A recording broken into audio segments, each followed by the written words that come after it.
sebelum naik harga dari developer itu, dari perumahan tersebut, kita beli di situ.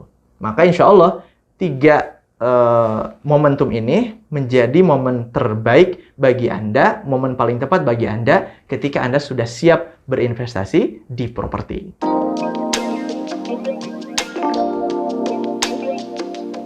Bismillahirrahmanirrahim. Assalamualaikum warahmatullahi wabarakatuh.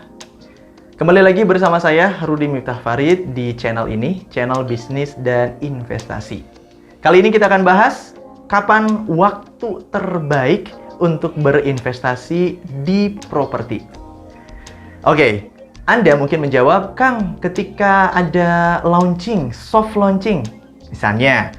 Kemudian ada juga yang jawab, Kang, ketika ada gathering, ya. Kemudian apa lagi? Ketika mungkin Anda menjawab, ketika ada promo akhir tahun, misalnya ya, atau ada promo hari raya.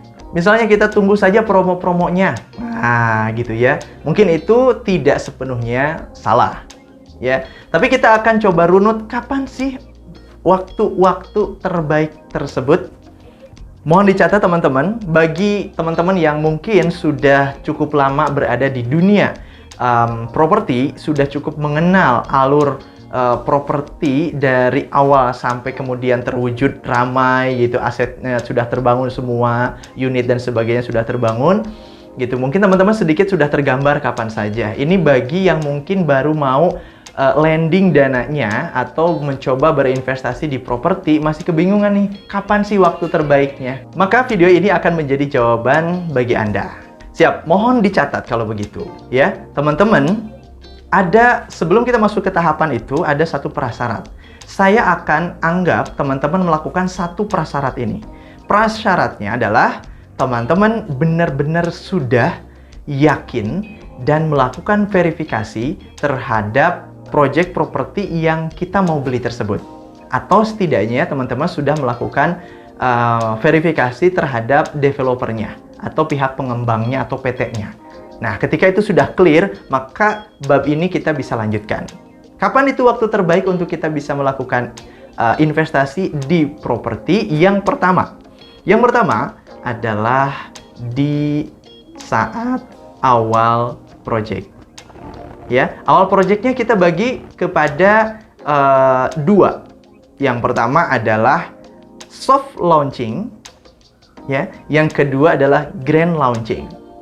Soft launching ini biasanya Anda developer itu hanya akan membuka kepada circle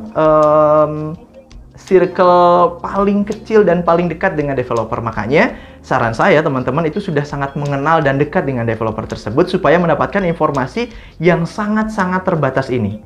Soft launching itu hanya diberikan kepada yang dikenal oleh developer tersebut, ya. Karena harganya itu luar biasa. Rata-rata bisa sampai diskon diskon 40-45% daripada rate harga ketika nanti grand launching. Gitu ya. Ini sampai ya mungkin rata-rata sih di 30 paling pemain yang paling normal gitu ya. Tapi kalau yang bener-bener dia yang paling ekstrim dan developer ini memang memberikan penawaran khusus ya kepada Anda, berani memberikan penawaran itu, maka bisa sampai 40% ya dari harga normal. Biasanya yang beli di sini adalah para flipper atau orang-orang yang flip ya, yang tadinya beli kemudian dijual lagi. Anda mungkin pernah juga tahu bahwa misal ketika ada proyek yang ketika sudah jadi satu blok ini, loh kok namanya itu sebenarnya udah dimiliki oleh orang tertentu. Satu blok itu kurang lebih berapa? Bisa jadi 10 ya, bisa jadi berapa? 15 unit, 12 unit, 15 unit, satu blok depan belakang misalnya gitu. Loh, kok bisa begitu? Oh, ternyata itu dibelinya ketika soft launching, ya. Soft launching produk yang kondisi lahannya itu masih perawan lah gitu ya. Masih, kalau itu masih kebun ya kebun misalnya gitu, atau masih sawah ya sawah gitu ya bentuknya. Maka di situ adalah soft launching. Siapa yang diberitahu yang kemudian berkesempatan mendapatkan investasi yang dengan keuntungan terbesar itu syaratnya adalah tadi yang sangat mengenal kepada developernya. Yang kedua, ini agak cepat saja. Yang keduanya adalah ketika grand launching. Nah, grand launching itu biasanya dibuka dengan biasanya sih beberapa tahap juga. Tapi anggaplah kita satu tahap, yakni ketika gathering. Nah, gathering ini sudah mulai di-open kepada customer umum. Nah, di situ kita bisa mendapatkan diskon atau potongan harga ya yang bagi kita sih, bagi para investor itu adalah sebuah keuntungan. Itu mulai dari 15 sampai kemudian 25%. Masih lumayan, itu waktu terbaik kedua ya. Oh, yang kedua tadi, apakah proyeknya ini sudah ada? Biasanya grand launching ini ditandai dengan land clearing. Land clearing itu kalau bagi developer itu ya awal kita nurunin alat berat lah, nurunin alat ke lahan biasanya begitu untuk membersihkan lahan atau mengawali project land clearing itu sendiri atau kemudian cut and fill. Biasanya ketika sudah gathering ya, biasanya kemudian ada survei serentak ya, langsung survei konsumennya dan sebagainya. Ketika udah customer gathering, kemudian langsung booking, langsung beli di situ. Tapi ingat, itu sebenarnya diskonnya hanya 25% rata-rata. Tadi ada yang lebih besar lagi itu yang tadi, yang awal ketika soft launching yang syaratnya teman-teman itu sudah sangat dekat dengan developer tersebut karena biasanya terbatas. Ya, sebenarnya usut punya usut itu adalah untuk modal developer itu membuka project itu. Biasanya seperti itu, tapi kita nggak ke sana arahnya, nanti kita bedah ya bagaimana bisnis properti itu berjalan, tapi bab lain. Kita akan lanjutkan di fase yang ketiga. Tadi yang kedua adalah ketika customer gathering ya. Yang ketiga ini masih harganya masih bisa kita masuk di situ setelah customer gathering.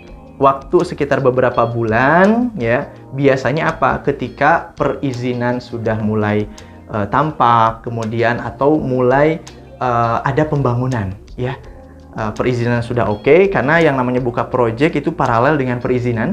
Nah, ketika perizinan sudah keluar, mulailah itu ada yang namanya pergerakan di lahan dan kemudian bangunan, membuat bangunan.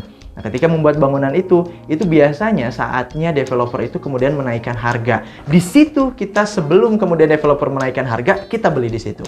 Berapa diskonnya? Masih selamat. Apa? Kita masih bisa dapat kenaikan nilai investasi dari mana? Dari diskon mungkin 10-15% plus kita bisa curi start. Karena apa? Karena setelah itu biasanya developer kemudian menaikkan 10-15%. Sehingga kalau dijumlah dari kenaikan itu 10-15%, sebelumnya kita dapat diskon kemudian 10-15% lagi. Jadi bisa jadi 20-30%.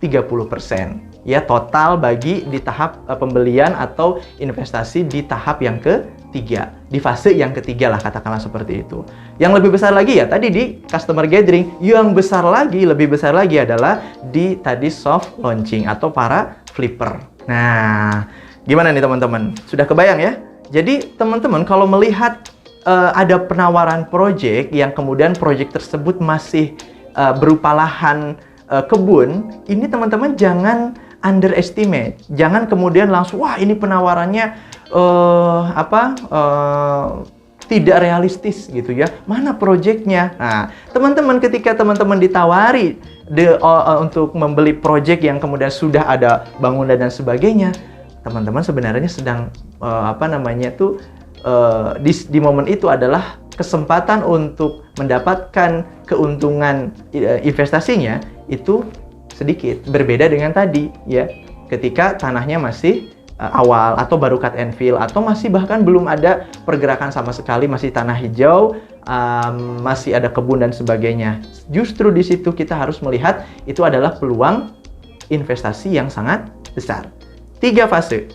Ya, yang pertama adalah ketika soft launching, tanah belum diapa-apain. Yang kedua ketika awal pergerakan, biasanya ditandai dengan customer gathering. Yang ketiga adalah sesaat sebelum ada pembangunan, ya. Biasanya sudah rapi, bentuk rumahnya sudah ada, tapi belum dibangun tuh. Sebelum naik harga dari developer itu, dari perumahan tersebut, kita beli di situ. Maka insya Allah 3 momentum ini menjadi momen terbaik bagi Anda, momen paling tepat bagi Anda ketika Anda sudah siap berinvestasi di properti. Ya, mudah-mudahan bisa dicatat dan disebarkan informasinya kepada saudara-saudara Anda yang sudah siap berinvestasi di properti. Tapi ingat, harus properti yang sesuai, yang berbisnisnya basisnya adalah syariah ya, jangan yang konvensional.